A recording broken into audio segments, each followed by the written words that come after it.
Lorsque l'entreprise met un véhicule de service à disposition de ses employés, que se passe-t-il en cas d'infraction au code de la route? Réponse aujourd'hui dans Parole d'expert.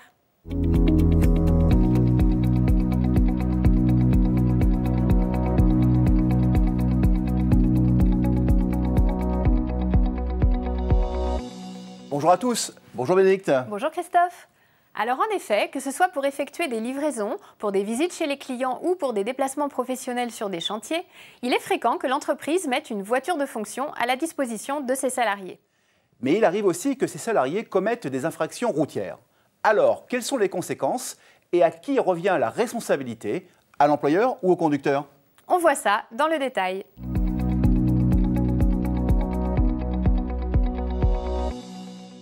Le conducteur est-il responsable de l'infraction? La réponse est oui et non.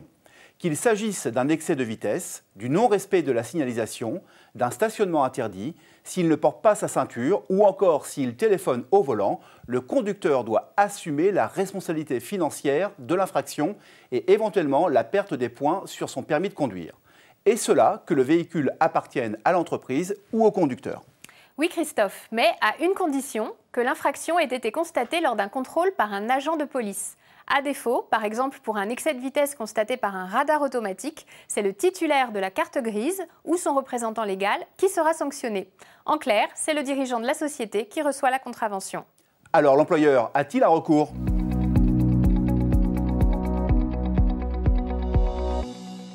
Eh bien oui, l'employeur peut échapper à l'amende reçue. Et pour échapper à l'amende, l'employeur doit simplement désigner le conducteur du véhicule. Pour cela, il dispose d'un délai de 45 jours suivant la réception de la contravention. Il dispose d'ailleurs de 45 jours également pour contester l'infraction en cas de vol ou d'usurpation de la plaque d'immatriculation. Cela dit, l'employeur peut-il perdre des points à la place de son salarié ?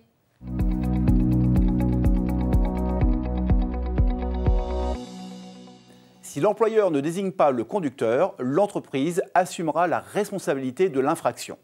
Dans ce cas, le responsable légal devra payer l'amende, mais ne subira pas de retrait de points.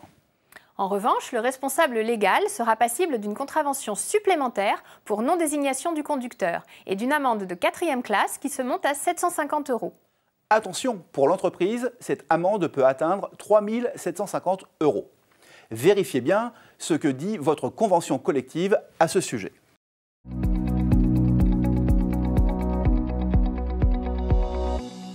Autre point, l'employeur peut-il payer l'amende à la place du conducteur?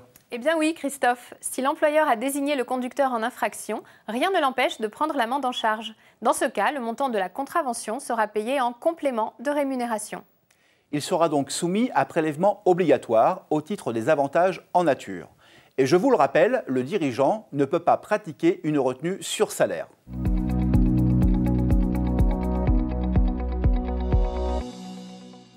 Autre question, Christophe, le salarié qui subit un retrait de permis risque-t-il d'être licencié pour ce motif? Eh bien non et oui. Non, parce qu'au regard de la loi, la perte de son permis de conduire ne peut pas être considérée comme une cause de licenciement. Il y a toutefois deux exceptions.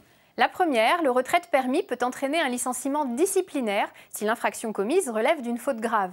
La conduite en état d'ivresse pendant les heures de travail, par exemple. Seconde exception, si le conducteur privé de son permis ne peut pas être reclassé sur un autre poste de travail, il peut être licencié pour motif personnel. En résumé, en tant que conducteur, d'une façon ou d'une autre, vous n'échapperez pas aux sanctions. Et l'employeur a tout intérêt à désigner le conducteur responsable d'infraction. Mieux vaut donc respecter les règles de bonne conduite. Merci Bénédicte. À bientôt pour un nouveau Parole d'expert.